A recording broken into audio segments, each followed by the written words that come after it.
Sejarah Pulau Sumba adalah kisah panjang yang mencakup zaman prasejarah, kedatangan berbagai pengaruh luar, hingga dinamika sosial dan politik masa kini. Pulau ini terletak di bagian timur Indonesia, termasuk dalam wilayah Provinsi Nusa Tenggara Timur, NTT.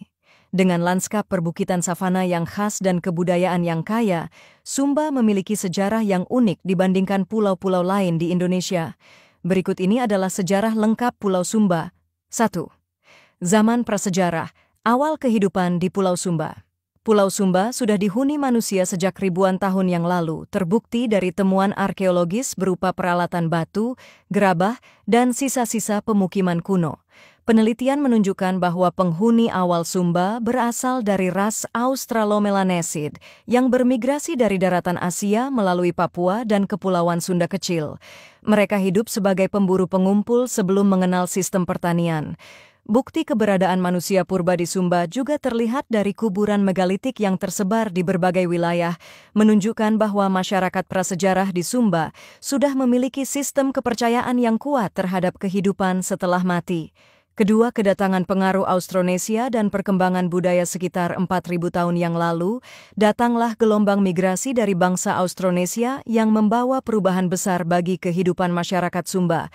Mereka memperkenalkan teknologi pertanian, sistem sosial berbasis klan, serta bahasa yang menjadi cikal bakal bahasa Sumba saat ini. Budaya megalitik yang masih lestari hingga sekarang diduga merupakan hasil percampuran antara budaya asli penduduk awal dengan tradisi Austronesia. Rumah adat berbentuk menara, sistem pewarisan matrilineal di beberapa daerah, serta ritual kepercayaan Marapu adalah warisan dari periode ini. 3. Pengaruh kerajaan-kerajaan di Nusantara. Walaupun Sumba tidak memiliki kerajaan besar seperti di Jawa atau Sumatera, hubungan perdagangan dengan kerajaan-kerajaan maritim Nusantara seperti Majapahit, Gowatalo, dan Ternate Tidore cukup kuat. Catatan sejarah menunjukkan bahwa pada abad ke-14, Majapahit pernah mengklaim Sumba sebagai bagian dari wilayahnya meskipun pengaruhnya tidak terlalu besar. Hubungan perdagangan dengan Makassar dan Maluku lebih intensif, terutama dalam perdagangan kuda Sumba yang terkenal tangguh dan digunakan oleh kerajaan-kerajaan di wilayah timur Nusantara. Keempat, kedatangan bangsa Eropa dan kolonialisme. Pada abad ke-16, bangsa Portugis mulai menjelajahi perairan sekitar Sumba, tetapi mereka lebih tertarik pada kepulauan rempah-rempah di Maluku.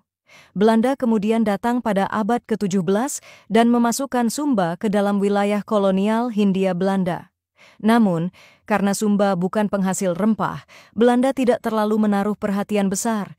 Mereka hanya mendirikan pos dagang untuk mengontrol perdagangan kuda dan kayu cendana. Sistem pemerintahan tradisional yang berbasis suku tetap bertahan karena Belanda tidak terlalu mencampuri urusan internal masyarakat Sumba. Penyebaran agama Kristen dan perubahan sosial misionaris Belanda dan Jerman mulai masuk ke Sumba pada abad ke-19, membawa ajaran Kristen yang secara perlahan menggantikan kepercayaan Marapu. Penyebaran agama Kristen berlangsung cukup cepat, terutama di kalangan suku-suku di pesisir yang lebih mudah dijangkau. Namun, hingga kini, kepercayaan Marapu masih bertahan di banyak komunitas Sumba, terutama di daerah pedalaman. Kristen, Protestan, dan Katolik kini menjadi agama mayoritas di Sumba, dan pengaruhnya sangat kuat dalam kehidupan sosial serta politik masyarakat. 6. Masa perjuangan kemerdekaan dan integrasi ke Indonesia. Walaupun tidak menjadi medan perang utama dalam perjuangan kemerdekaan Indonesia, masyarakat Sumba ikut serta dalam berbagai gerakan nasionalisme. Setelah proklamasi 1945, Sumba menjadi bagian dari negara Indonesia Timur sebelum akhirnya bergabung secara penuh dengan Republik Indonesia pada tahun 1950.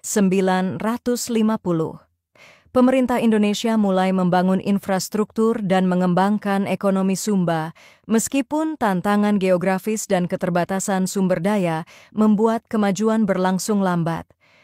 7. Struktur sosial dan budaya di era modern. Hingga saat ini, masyarakat Sumba masih mempertahankan struktur sosial yang berbasis adat dan klan. Sistem kepemimpinan tradisional seperti Rato dan Maramba tetap dihormati, meskipun peran mereka semakin berkurang dalam pemerintahan modern. Upacara adat seperti pasola, pemakaman megalitik, dan tenun ikat Sumba tetap menjadi bagian penting dari identitas budaya. Namun, modernisasi juga membawa tantangan, termasuk pergeseran nilai-nilai tradisional di kalangan generasi muda. 8. Ekonomi dan pariwisata Sumba di era globalisasi dahulu, ekonomi Sumba bertumpu pada pertanian subsisten dan peternakan kuda. Namun, dalam beberapa dekade terakhir, pariwisata mulai berkembang pesat. Keindahan alam Sumba dengan pantai-pantai eksotis, savana luas, serta budaya unik menarik wisatawan domestik dan mancanegara. Pemerintah dan masyarakat setempat mulai mengembangkan ekowisata dan usaha berbasis komunitas untuk meningkatkan kesejahteraan penduduk tanpa merusak tradisi dan lingkungan.